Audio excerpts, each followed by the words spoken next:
I'm your host, Doug Sharp. Your co-host Rich Gear, and we have a rose between two thorns. Hi Sue, how you doing? Hi, I'm doing well. Thank you for having me on the show. Tonight we're talking about Bryce Canyon. We three all visited there with our friend Matt Rofer, and we all really enjoyed our trip out there back in November, and I think it has a lot to teach us about creation geology. I really enjoy every time that I've been to Bryce Canyon. I've been there, I think it's been 3 times now. Yeah. And I've been there at least 3 times. I think I've been there 4 times. It's probably one of my favorite parks of all time, Bryce. All right, so you can get a word in edgewise. What do you want? This was my very first time. Yeah, first time? And there was some gorgeous views there. And different than other places that we went to in the Grand Canyon area. So Doug, how do you get there? well, if you're coming from the Grand Canyon, which is the way that most people get there, you have to take US 89 to the Navajo Bridge, and that's up near Page, and then you cross the Colorado River there and go. You'll follow the Vermilion Cliffs, the Chocolate Cliffs, to a little place called Jacob Lake. And that's where you turn off to go to the north rim of the Grand Canyon. And then there's 89A will take you through Fredonia and Kanab to Utah 12. And that goes through the Red Canyon, and that'll take you to Bryce Canyon. By the way, if you get lost, just use MapQuest. You know, you're all set. Unless it doesn't work. Unless it doesn't work. Which we had some problem with And in that. the mountains, it's like that. So Doug, the Bryce is at the top of the grand staircase. Is it the top? Pretty much, yes. Okay. I would say that Cedar Breaks is more to the top, but Oh, yeah. but because of the elevation of 10,000 feet. But here at Bryce, it gets up almost to 9,000 feet, especially towards the end of the road in Bryce. Now the road there's a place that we stayed called Ruby's Inn, which is really a pretty happening place. I enjoyed going there. We met some great Christians there too. Yeah, we did. In the lobby there, and we Right by the fireplace. It was great. You know? It was wonderful to spend that time talking with people and enjoying a relaxing time after all the hiking we did. Well, it's also, Doug, I think it's nice to meet people who might not have the worldview of millions of years, which is when you get out to these places, pretty much everything's already codified into their doctrine, if you will, and I guess that's a good word for it. But long ages, millions of years, all that kind of stuff. So Doug, you got a little thing here. What's it like to hike on there? And because we did a lot of hiking up there. Oh, there are little trips you can do all kinds of long trips, but you can do little jaunts and see a good portion of the park. And it's a wonderful place to experience that. It really is. Now, I did want to explain the first, though, is that if you're coming from the east to Bryce Canyon, then you're going through some pretty wild areas. There's Capitol Reef National Monument. If you're that's a national park, actually. National Park. Right, yeah. And and then further east is Arches and Canyonlands National Parks. So there's actually 5 different national parks. You're right. Within almost a day's drive of each other. But this Utah 12 road is spectacular. It takes you through the Escalante Grand Staircase National Monument. Yep. It takes you up, way up in the mountains, overlooking Capitol Reef, and you see all that beautiful red rock kaleidoscope down in the valley before you. And so there are both ways that you come into Bryce Canyon is very spectacular. And as you're coming up from a little town called Tropic, where we ate dinner one time. You can start seeing all these hoodoos. They're the spire type formations, rock formations that are really what makes. There's almost nothing like it in the entire world. I mean, there are some smaller spots, but it's just they call them hoodoos, but they're just everything around you. Look, you turn one view, we learn another, and it's always, there's so much eye candy, it's hard to keep it. Right. It's hard to keep it straight. You always want to not get cynical or bored because it's so beautiful compared to what we see. It overwhelms you. It does overwhelm you. It does, yeah. And we started out at a place called Sunset Point. And that's where you can get up pretty close to where all the hoodoos start. And I remember reading about Bryce Canyon, how when it was first discovered, one of the locals there who started having a farm there, he said it was a hell of a place to lose a cow. Because it would be all these different slot canyons in throughout there, and it was really kind of a maze to get through. And in fact, but there was a nice walking trail. It was only about 1.3 mile of a trail loop. However, I'd recommend you stay on the path because I think it would be amazingly easy to get lost. Because it looks like a maze when you're looking down at the buttes and the hoodoos. Yeah, and about a mile and a half, I took the hike down to Sunrise Point, which was just a mile and a half walk, and I think I left all the rest of you behind. You probably didn't remember where I was, and so we all we didn't. That's right. I remember that. Yeah. And Where's Doug at? And so I was down at Sunrise Point, and so he abandoned us. It's just all this beautiful rock spires. But to get the biggest perspective of the whole area is to go to Inspiration Point. Oh, beautiful. In fact, they had a lot of spires there. That's what was notable about it. In fact, I wonder if that's where inspiration might have gotten its name. Well, you think? Yeah. Oh, that was a dad joke. I mean, come on. No. Hey. And near there is Bryce Point, which has got some different formations. One of the things that across from Bryce Point, you can see all these caves in the side of the canyon wall, and the only thing that can get up in there are birds. Because if you try to climb up into these caves that are all this crumbly sandstone, it would really be a tough climb. And that's the one thing that you notice about this place, is that it must continue to be gradually eroding because of the friable nature of the rocks. It's just all this crumbly rock. And the question that is risen by this is, if this is something that's has taken millions of years to form, because of the nature of these rocks being so crumbly, how on earth did it manage to last for millions of years in this condition?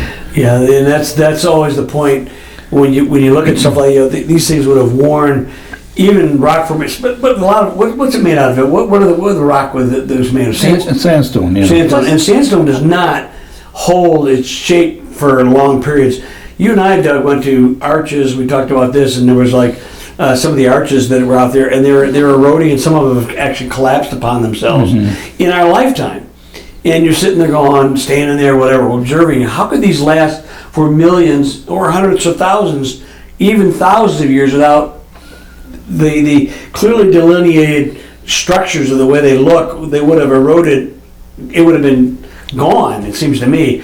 And that seems to be real problematic for a long age type of scenario, these kind of things. And so a lot of times I know that they will propose, well, they wore out and then they upbuild it again, then they wore out and upbuild it again. And I go, this takes more faith than just saying these things are not very old.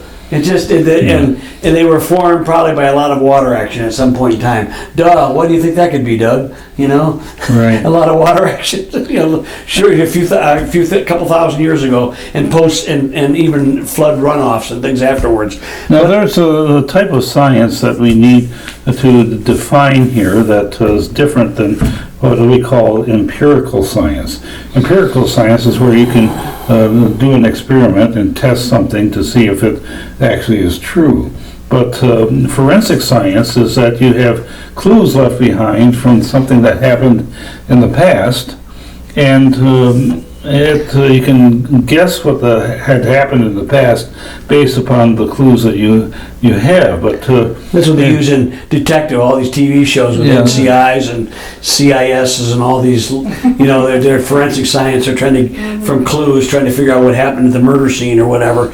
But we're talking about, in geology, they're using the same kind of forensic, they're trying to get clues and trying to figure out what happened. And Cretaceous do the same thing, by the way. Mm-hmm. But we have a book that tells us what happened, so we're trying to figure out, are there scenarios, are there processes, are there things that we can look at in the present that can explain what has happened in the past by what we see, that we can, obviously we could see Bryce Canyon, we could see the spires and the hoodoos and all that kind of stuff. And so how could that have lasted this time periods, and of course the long age period, and people are saying these are hundreds of thousands to millions of years old. In fact, Bryce Canyon was a Cretaceous rock, which that was surprising to me. Yeah, to find that's out the age of the dinosaur. The last era of the you got Cretaceous rock is way up on the top, way up there, and so that really doesn't happen.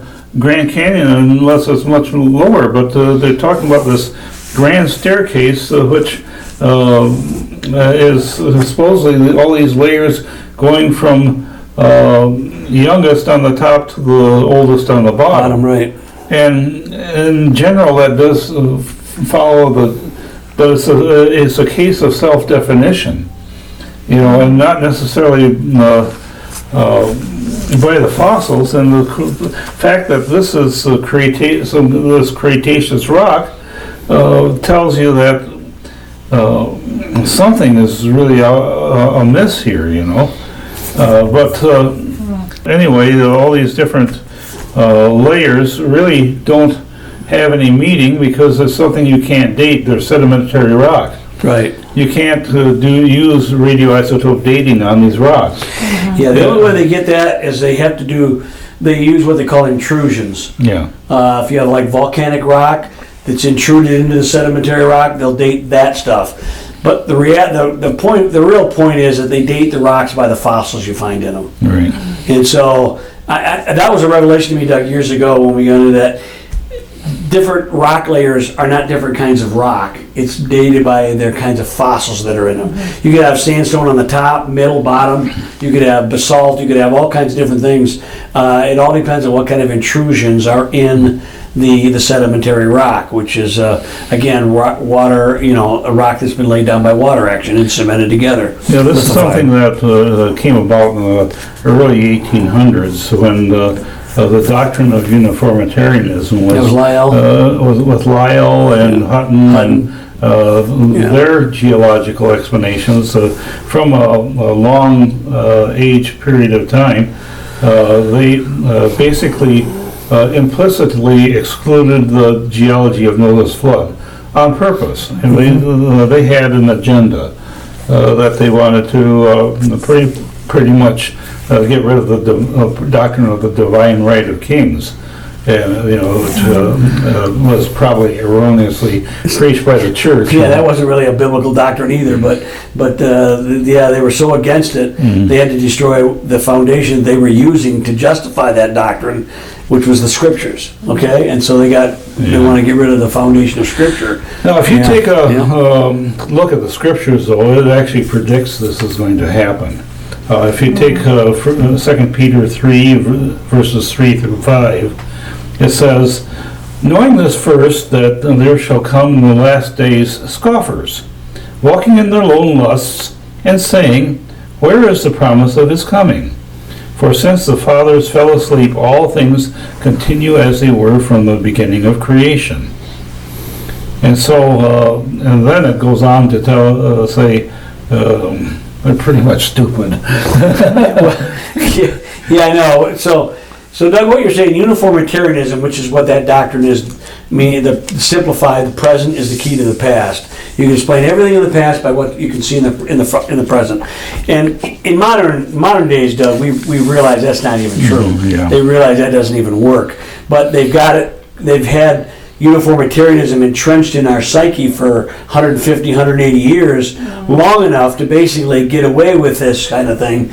It's really a religious doctrine. It's really not. It's a secular religious doctrine, but it's not a science per se, because even modern processes don't. Things that happened 50 years ago, 100 years ago, or from this environment or that place are different. And we've had periods where we had huge floods or huge earthquakes or volcanic things. And it's changed topography, it's changed climate, it's changed all kinds of things. And so, but they need that uniformitarian. Why do they need that? Sue, do you have an idea why they would need that? Well, to support their philosophies, which are anti-God. Well, there is that, but they need the long ages, correct. And that philosophy is what? It's Darwinism. Yeah. Okay? Because no one has ever seen Darwinian evolution occur. No one has ever seen macroevolution, or what's the other term they want? Mega evolution, whatever they call it. It's something where you change from one particular kind into something totally different. You need genetic increase in information. It's an informational theory, but since no one's ever seen it, they've extrapolated it out and made time a lot longer. This is why I always have problems with Christians who are subscribing to long age stuff, because what you're doing, you're playing right into the evolutionist hands. I said, look, I'm in for a penny, in for a pound. If I'm going to look dumb for Christ, I might as well go all whole hog, because things do fit the forensic science, and the predictions that they make do explain things, the evolutionists, but so do the creation, just as well. And in fact, some of the predictions I think the creationists make are actually better. Much better, you know? I call uniformitarianism uninformitarianism. Uninformitarianism, yeah. Because if a person really understands that there is a creationist explanation for this that makes a lot of sense, but it really is the evolutionary scenario sped up over a few short years rather than millions of years. And they use a term for what they find out at the Bryce Canyon area, which is the Laramide Orogeny, and which is a period of mountain building in western North America. And this is their explanation. Started in the late Cretaceous, 70 or 80 million years ago, ended 35 to 55 million years ago. And then they go on to say the exact duration and ages of the beginning and end of the orogeny is in dispute. And so, really, what they're saying is that they really don't know. And if they really don't know, what commonly happens is then they create a scientific term for what they're trying to explain. The Laramide orogeny. Scientists are kind of brilliant at putting names on things. Not all of it is irrelevant or wrong, but it makes people think that they know more than they really are. You put a name on something, it's like, I love my friend who's actually in the camera. They have a word for what his condition is called alopecia. You know what that means? Unexplained hair loss. But it sounds so scientific, doesn't it? I mean, and this happens a lot in scientific circles. They will put names on things, which really doesn't really explain why or how it happened, but it gives you the illusion that it does. I like what you said earlier, Doug, when I said that it's a religious, uniformitarianism is a religious doctrine. It's an axiomatic assumption. Yes. I love that. That's really what that means brilliant. is that they start out with it, and what kind of results are going to expect you to get in the end after they do all their cogitating. And when they don't get the results, they create ad hoc explanations. Exactly, yeah. After the fact, they go, oh, that didn't work, so let's do this, you know? And some of those ad hocs might be actually correct, and they are adjusted, but it's just that they make they make so many predictions. And again, that's the one thing I read this years ago on Dr. Walt Brown, when It was, he's probably not original to him, but he's the one at first I heard it about what is a good scientific theory or what is a scientific axiom or a scientific premise. And he said there are three components. Explanatory power, both creation and evolution are pretty good at this. They both can explain things. Prediction, I think they do predict things, so does creationists. I think ours have been much more accurate. And also the other one is parsimony, which means not making up stories after the fact. Oh. In other words, not making up, not trying to come back and, oh my gosh, let's make this figure, let's figure out how this could work. It's not ad hoc explanations. So parsimony is you're kind of holding it in with all your extra things to try to justify what you're trying to. And evolution, we've said for years, Sue, if there was any other explanation besides evolution to give you atheism, they would take that, because evolution is so full of holes, you can drive a truck through it. But they have nothing better. So they use it, and they keep holding on to it. But it is a religious. And that's why another thing, Doug, when people say creationism and evolution, I go, no, it's creationism, that's fair, that's dogma, but then it's evolutionism. Right. And if it's evolution, then it's creation. If you want to talk about the dogma, we're both dogmatic in the things. We have a biblical premise. We make no bones about that. But the fact of the matter is, they have their Darwinian presuppositions. They have their own uniformitarian presuppositions. Their axioms that they've come up with no real evidence. But it sort of explains things. But they very rarely change their axiom, even if they have to change all the things that prop it up. Even if all those are thrown out, they will still hold on to the basic axiom. That's an ism. Now, the history of Bryce Canyon is kind of interesting. There was a fellow by the name of Clarence Dutton who worked with a guy by the name of John Wesley Powell.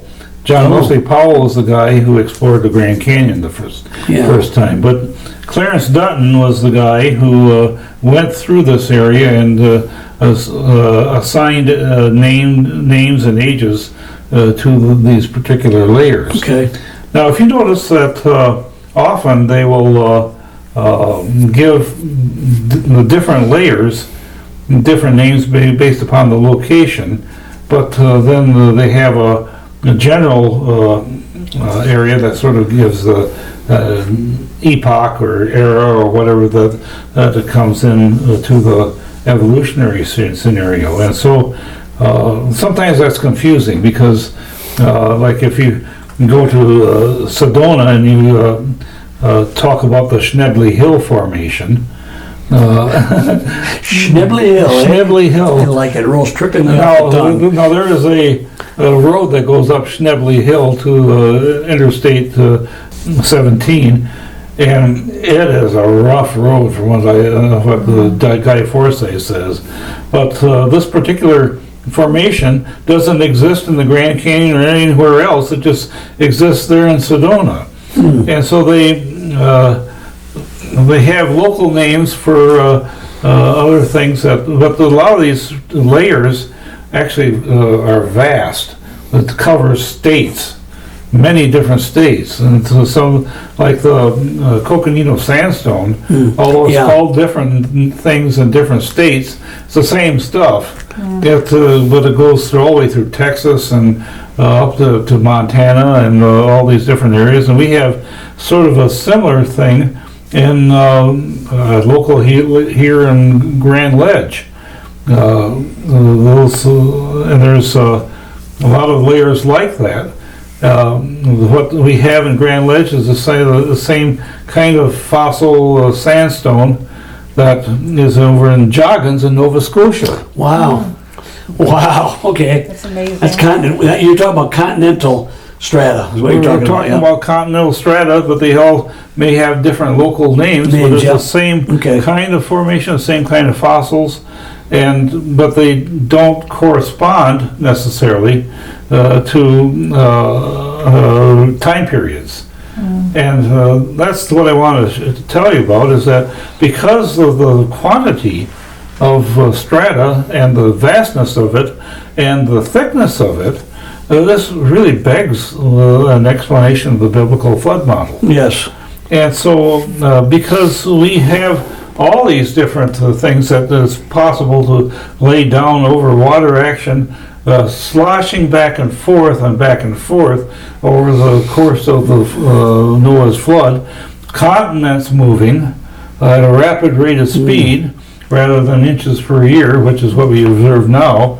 But you have a tidal action based upon the attraction of the moon, causing the tides to move in and out and in and out. You see all the layers of rocks going, with the cross bedding, which is really can't be explained by sand dunes, which is what they try to say. Yeah, or long processes you can't explain. And they always talk about this shallow sea that covered this area.